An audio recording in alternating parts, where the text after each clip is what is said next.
할렐루야. 아멘. 오늘도 거룩하고 복된 날 주임자리에 나오신 귀하신 성도님들을 축복합니다. 좋은 계절, 청고마비의 계절 가을이었습니다. 사랑하시는 성도님들 가정에도 성령의 충만함으로 가을의 결실의 계절이 스며들기를 주님의 이름으로 축복합니다. 오늘 마가복음 9장 42절에서 50절 말씀을 보고 화목을 가르치신 예수님 이란 제목으로 말씀의 하늘을 남겼습니다. 오늘 본문 마지막 절 50절에는 이와 같이 끝을 맺고 있습니다. 너희 속에 소금을 두고 서로 화목하라. 아멘. 그러니까 오늘 본문의 말씀은 제자들에게 화목을 가르치신 말씀입니다. 그 당시 예수님의 제자들은 서로 화목하지 못했습니다. 그들은 길에서 서로 누가 크냐 하고 쟁론하였습니다. 그들은 서로 시기하고 질투하였습니다. 그러다 보니까 그들은 서로 화목하지 못하고 도리어 불화하고 쟁론하였습니다. 또한 그들은 배타적이었습니다. 그들은 어떤 사람이 예수님의 이름으로 귀신을 내쫓는 것을 금했습니다. 그가 자기들을 따르지 않는다는 이유 때문이었습니다. 이렇듯 그들은 안으로도 서로 화목하지 못했고 또한 밖으로도 서로 화목하지 못했습니다. 이제 곧 예수님은 그들을 떠나실 것입니다. 그러면 그들이 온 천하에 다니면서 만민에게 복음을 전해야 합니다. 악한 마귀는 대적하는 자들을 많이 일으켜서 그들을 밝게 할 것입니다. 또한 길을 쓰며 그들이 전하는 복음을 방해할 것입니다. 따라서 빌립보 1장 27절 말씀과 같이 그들은 한 마음으로 서서 한 뜻으로 복음의 신앙을 위하여 협력해야만 했습니다. 서로 화목하지 못하면 결코 그들은 협력할 수가 없기 때문입니다. 그래서 예수님은 오늘 본문에서 그들에게 화목을 가르치셨습니다. 예수님의 말씀을 통해서 우리도 화목을 잘 배우기를 원합니다. 그래서 우리도 서로 화목하고 더 나아가서 화목해하는 일에 기쓰임 받는 우리 모두가 되기를 축복합니다. 그러면 이제부터 오늘 본문의 말씀을 세 가지로 나눠서 좀 더 자세하게 상고해 보겠습니다. 첫째로, 남을 실족하게 하면 안 됩니다. 실족이라 하면 발을 잘못 딛는 것, 헛딛는 것을 이야기합니다. 발을 잘못 디디면 넘어집니다. 영적으로 우리가 다른 사람을 실족하게 해서 넘어지게 만들면 안 됩니다. 왜냐하면 그 결과로 우리가 받아야 할 벌이 너무나도 엄중하기 때문입니다. 우리 오늘 보면 마가복음 9장 42절 말씀을 보겠습니다. 또 누구든지 나를 믿는 이 작은 자들 중 하나라도 실족하게 하면 차라리 연자맷돌이 그 목에 매어 바다에 던져지는 것이 나으리라. 아멘. 아멘. 요한복음 13장 33절에서 예수님은 그의 제자들을 가르쳐서 작은 자들이라고 하였습니다. 그러니까 오늘 본문에 나오는 작은 자들도 연령적으로나 신체적으로 작은 자들을 가르치는 것은 아닙니다. 누구라도 예수를 믿는 자는 작은 자들에 속한다고 할 수가 있습니다. 우리가 보기에는 하찮게 여겨지는 사람일 수도 있습니다. 사람은 겉모습을 보고 판단하기 쉽기 때문인 것입니다. 그러나 예수님은 한 사람 한 사람을 똑같이 소중하게 여기시는 줄로 믿습니다. 그래서 예수님은 나를 믿는 이 작은 자들 하나라도 라고 말씀하시면서 한 사람의 소중함을 밝히셨습니다. 오늘 본문 바로 앞절에 있는 말씀입니다. 우리가 믿는 자 한 사람에게 간용을 베풀면 예수는 반드시 우리에게 상을 주십니다. 반면에 오늘 본문의 말씀입니다. 우리가 믿는 자 한 사람을 실족시키면 예수는 우리에게 엄한 벌을 내리십니다. 예수님이 말씀하신 논리는 간단합니다. 마태복음 25장 40절에서 예수님께서 말씀하신 바와 같이 예수님의 형제 중에 지극히 작은 자 하나에게 한 것이 곧 예수님에게 한 것이기 때문입니다. 왜냐하면 누구든지 예수님을 믿으면 그와 예수님은 연합되기 때문입니다. 예수를 믿는 사람은 예수님 안에 있고 예수님은 그 안에 계시는 줄로 믿습니다. 아멘. 그렇습니다. 우리 안에는 예수님이 와 계십니다. 성령님이 와 계십니다. 그러므로 영적으로 우리가 세상 사람들이 찾아가는 무당집에 갈지라도 우리는 점괘가 나오지 않습니다. 그들이 믿는 잡신과는 차원이 틀린 왕 중의 왕, 신 중의 신인 하나님의 영, 예수의 영, 성령님이 우리 안에 들어와 있기 때문인 줄로 믿습니다. 아멘. 참 그리스도인은 그래야 됩니다. 우리가 교회 다니면 차가우고 선하게 살아라. 물론 당연히 성령님의 인도함에 따라 살면 그건 당연합니다. 그러나 그것만 가르친다면 그것은 초롱합니다. 우리는 영적인 세계를 알아야 합니다. 그렇습니다. 그래서 성령을 받는 것이 중요합니다. 우리 교회는 대한예수교 장로교 교회이지만 성령을 강조합니다. 또 예수님의 보혈을 강조합니다. 사랑하시는 여러분, 우리 모두 다 성령을 받아서 성령으로 충만해서 날마다 영적 전쟁에서 승리하기를 주님의 이름으로 축원합니다. 아멘. 예수님을 믿는 사람을 영접하면 이는 곧 예수님을 영접한 셈입니다. 반대로 예수님을 믿는 사람을 저버리면 박해하면 곧 이것은 예수님을 저버리는 셈입니다. 예수님을 파괴하는 것입니다. 물론 이러한 논리를 예수님이 새롭게 말씀하신 것은 아닙니다. 예컨대 이미 창세기 12장 3절에서 하나님은 아브라함에게 이와 같이 말씀하셨습니다. 너를 축복하는 자에게는 내가 복을 내리고 너를 저주하는 자에게는 내가 저주하리니. 아멘. 똑같은 원리입니다. 또한 신명기 32장 10절과 시편 17장 8절 말씀처럼 하나님은 그의 백성을 자기 눈동자같이 지키시는 줄로 믿습니다. 그러니까 하나님의 백성에게 해를 끼치는 것은 하나님의 눈동자를 다치게 하는 것과 다름이 없습니다. 그러니 하나님이 그냥 내버려 두시겠습니까? 똑같은 원리입니다. 예수님이 사울 곧 바울을 부르실 때도 예수님은 같은 원리로 말씀하셨습니다. 사도행전 9장 4절에서 예수님은 이와 같이 말씀하십니다. 사울아, 사울아, 내가 어찌하여 나를 박해하느냐. 사실 당시 사울은 예수를 만난 적이 없습니다. 예수를 믿는 성도들을 핍박했을 뿐입니다. 그런데 주님은, 부활하신 주님은 나타나서 뭐라고 말씀하십니까? 사울아, 사울아, 왜 나를 핍박하느냐. 그러니까 예수를 믿는 사람을 박해한 것이 곧 예수를 박해한 것이라는 것입니다. 우리가 이 원리를 분명히 깨닫고 한다면 우리는 서로 화목하지 아니할 수가 없습니다. 우리가 서로 화목하며 남에게 간용을 행하면 예수는 반드시 우리에게 상을 주실 줄로 믿습니다. 그렇지만 우리가 서로 화목하지 못하고 남을 실족해 하면 그 결과는 어떻게 됩니까?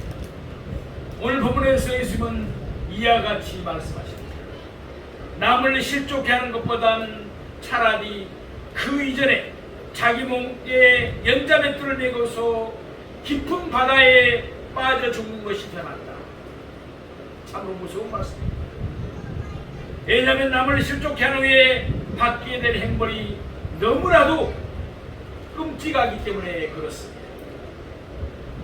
우리가 잘 아는 대로 맷돌은 곡식을 가는데 쓰이는 것입니다.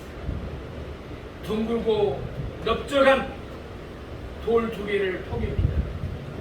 아랫돌은 고정을 시킵니다. 위에 있는 돌은 구멍이 나 있습니다. 그 속에 곡식을 넣으면서 빙글빙글 돌리면서 이제 곡식을 가는 것이 맷돌입니다. 그런데 이때 예수님은 연자 맷돌을 말씀하시고 있습니다. 손으로 돌리는 맷돌이 아닙니다. 나귀와 짐승 같은 짐승들이 돌리는 맷돌입니다. 우리가 사사기에 나오는 블레셋 사람들이 삼손의 두 눈을 빼고 삼손에게 돌리게 했던 맷돌이 바로 연자 맷돌이었습니다. 연자 맷돌이 이 짝에 있는 구멍으로 사람의 얼굴을 밀어넣습니다. 그러면 그 사람의 목에 연자 맷돌이 매입니다.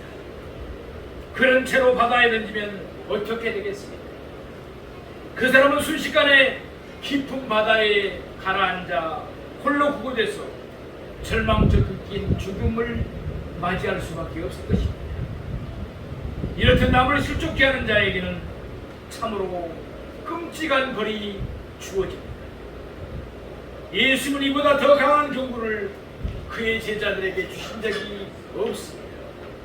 바로 이와 같이 험한 경고를 통해서 예수님은 무엇을 말씀하시고 있습니까? 서로 화목하라는 것입니다. 예수님의 말씀에 순종해서 우리 모두 서로 화목하십시다. 그리고 우리 모두 언제나 화목하는 일에 귀하게 쓰임받는 우리 모두가 되기를 축복합니다. 아멘. 그래서 예수님이 경고하신 끔찍하신 벌이 아니라 예수님이 약속하신 아름다운 상을 받는 우리 모두가 되기를 원합니다. 둘째는 우리 자신이 바르게 서야 합니다. 남을 실족하게 하면 엄한 벌을 받아야 합니다. 그렇다고 해서 우리가 애토리가 되어서 혼자 살아갈 수는 없습니다. 사람은 사회적인 동물입니다. 따라서 우리가 남을 실족하게 하기보다는 남을 세워주면서 살아야 합니다. 남을 세워주기 위해서는 먼저 우리 자신이 바로 서야 할 것입니다. 우리 오늘 본문 마가복음 9장 43절 말씀을 보겠습니다. 만일 내 손이 너를 범죄하게 하거든 찍어버리라. 장애인으로 영생에 들어가는 것이 두 손을 가지고 지옥 꺼지지 않는 불에 들어가는 것보다 나으니라. 아멘. 남을 실족하지 않게 하려면 먼저 우리 자신이 바로 서야 합니다. 범죄하게 하다라는 언어적 의미를 보면 우리 손이 한번 죄를 범하여서 쓰여졌다고 해서 곧 바로 그것을 찍어버리라는 것은 아닙니다. 우리의 손이 계속해서 우리를 범죄하게 하거든 그것을 찍어버리라는 것입니다.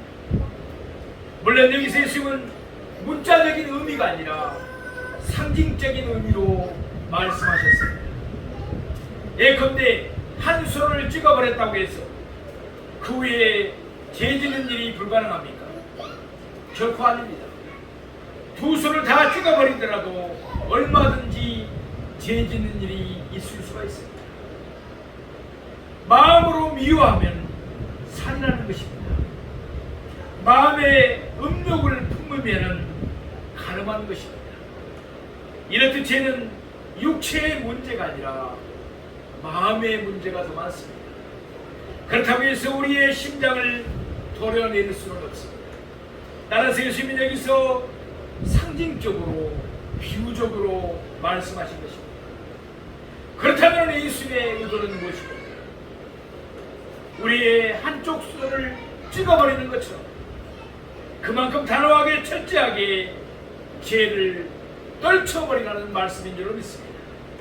그래야만 우리가 바르게 설 수 있기 때문입니다. 또한 그래야만이 우리가 남을 실족하지 않게 할 수 있기 때문입니다. 앞절에서 예수님은 말씀하셨습니다. 남을 실족하게 만드는 것보다는 자기 목에 연자맷돌이 메어 바다에 던져지는 것이 나으리라. 여기서 예수님이 말씀하십니다.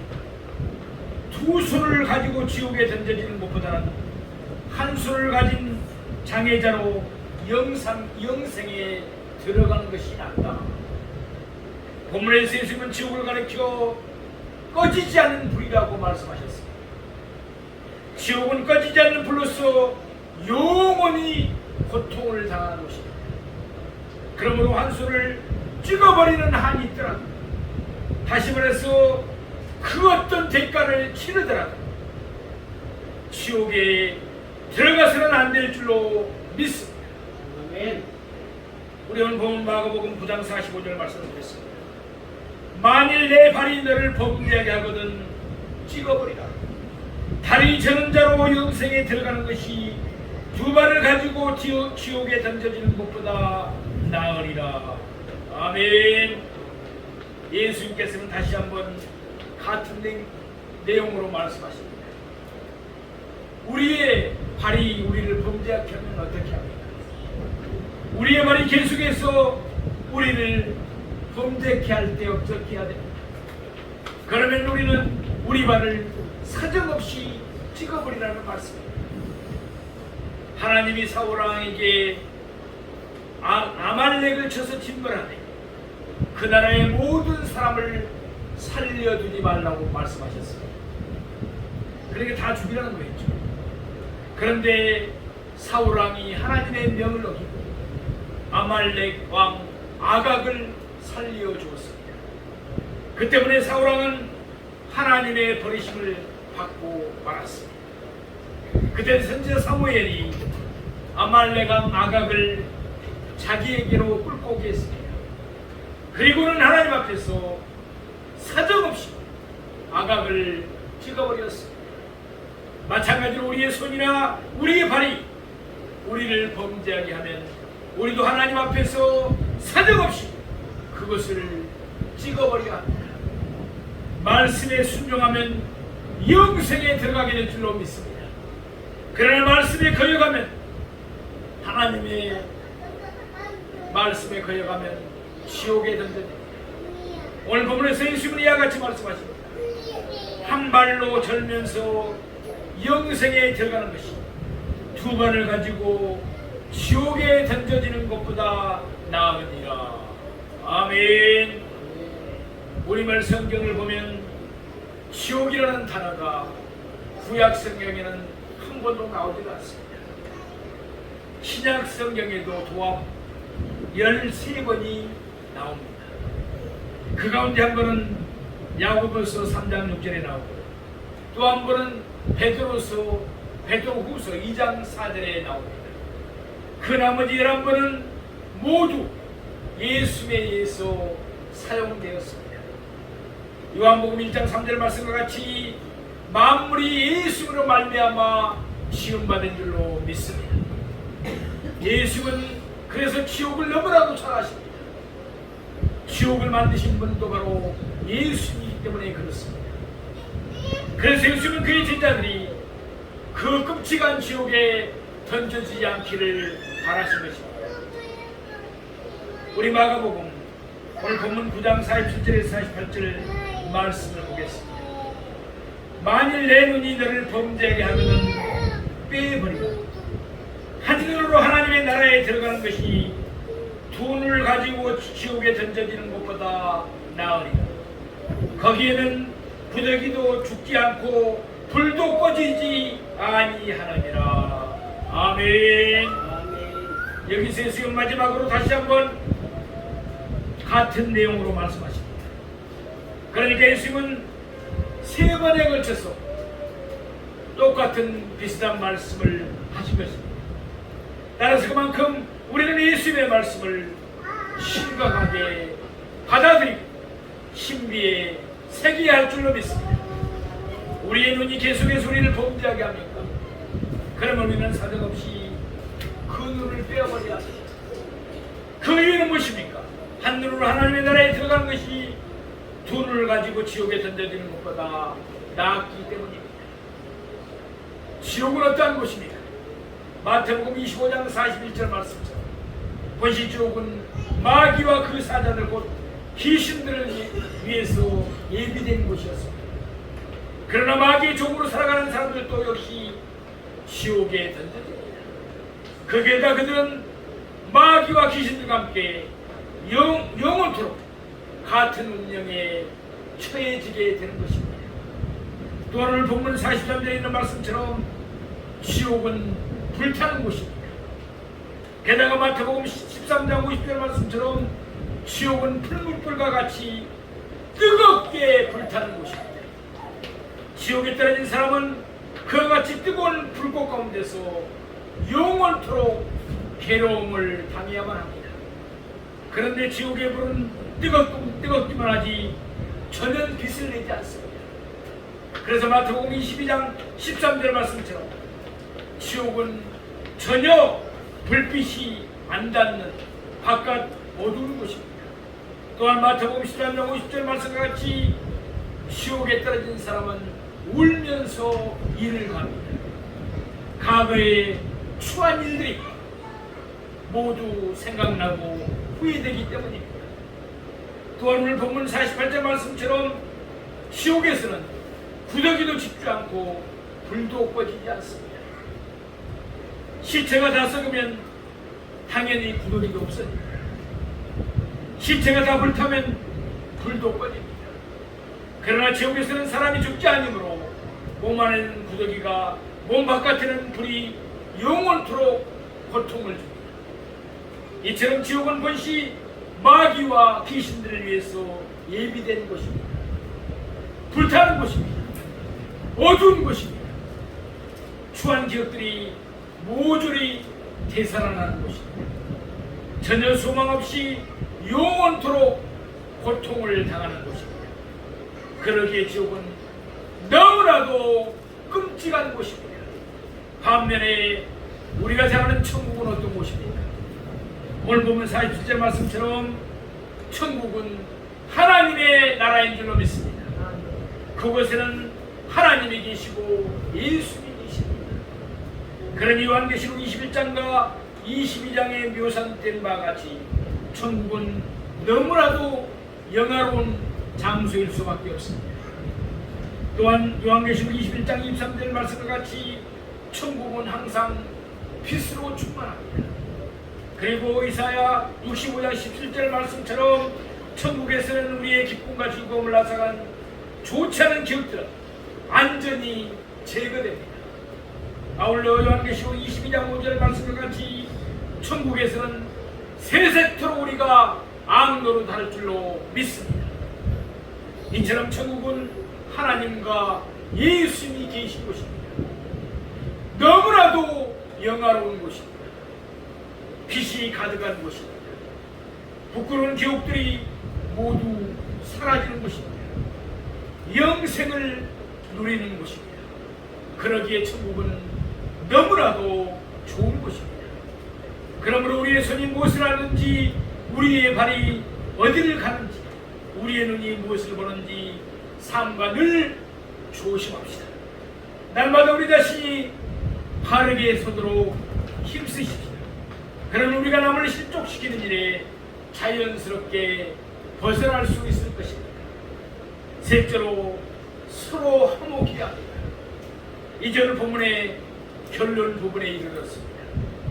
우리가 남을 실족하게 하면 안 되는 것도, 또한 우리 자신이 바르게 서야 함도 우리가 서로 화목하기 위함입니다. 이제 예수님은 우리가 서로 화목해야 하며 어떻게 하면 우리가 서로 화목할 수 있는지 말씀하고 계십니다. 우리는 보면 마가복음 9장 49절 말씀 보겠습니다. 사람마다 불로써 소금 치듯 함을 받으리라. 아멘. 이 남을 실족하게 해서는 안 됩니다. 이 우리가 바르게 서야 합니다. 우리가 서로 화목해야 할 이유가 있기 때문입니다. 그 이유는 장차 사람마다 불로써 소금치드람을 받을 것이기 때문입니다.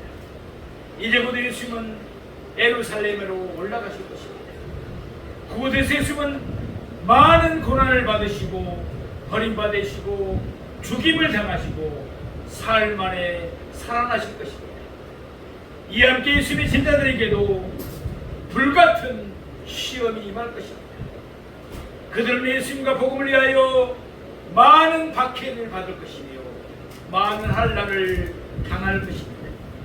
예수님의 말씀대로 그들은 불로써 소금치듯함을 받게 될 것입니다. 불과 소금은 그들에게 많은 고통을 줄 것입니다. 그러나 그들은 불로써 연단을 받으면 소금으로서 깨끗함을 받을 것입니다. 따라서 그들이 불로써 소금친듯함을 받을 때 그들이 실족하지 않기 위해서는 서로 화목하며 서로를 세워줘야 할 것입니다. 우리는 본문 마가복음 9장 50절 말씀하셨습니다. 소금은 좋은 곳이오되 만일 소금이 그 맛을 잃으면 무엇으로 이를 짜게 하라. 너희 속에 소금을 두고 서로 화목하라 하시니라. 아멘. 그렇습니다. 소금은 좋은 것입니다. 소금은 맛을 내어 음식의 맛을 더하게 하고 음식을 신선하게 유지시켜주기도 합니다. 그런데 만일 소금이 그 맛을 잃으면 무엇으로 소금을 짜게 할 수 있겠습니까? 아무것으로도 소금을 짜게 만들 수는 없습니다. 이 말씀을 하시는 예수님의 의도는 무엇입니까? 고린도서 5장 18절에 19절 말씀처럼 예수님은 십자가를 지시고 하나님과 우리 사이를 화목하게 만들어 주셨습니다. 그러면서 예수님은 우리에게 화목하게 하는 직분을 주시고 또한 화목하게 하는 말씀을 우리에게 부탁하셨습니다.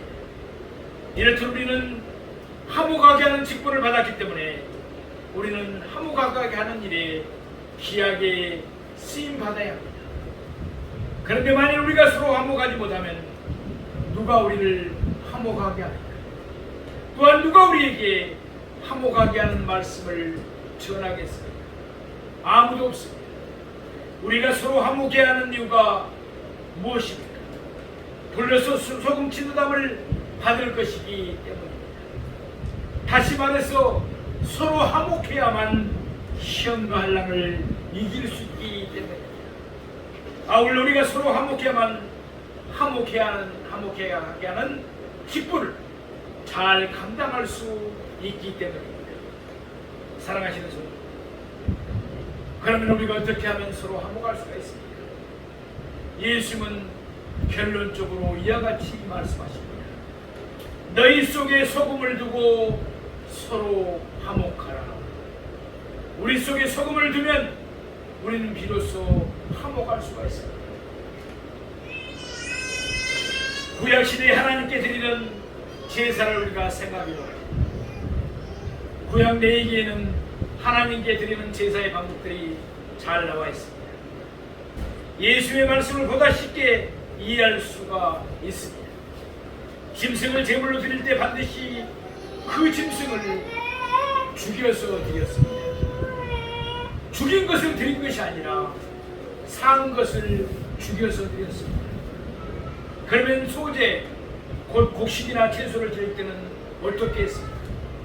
레위기 2장 13절 말씀을 보면 모든 소제물은 반드시 소금을 쳐야만 했습니다. 짐승을 죽여서 하나님께 드리듯이 소금으로 소제물에 숨을 죽여서 하나님께 드려야 했던 것입니다. 예수의 제자들이 서로 화목하지 못했습니까? 뻣뻣한 채로 있었기 때문에, 서로 자기가 잘났다고 했기 때문에 소금을 쳐서 부드럽게 만들어야만 했습니다.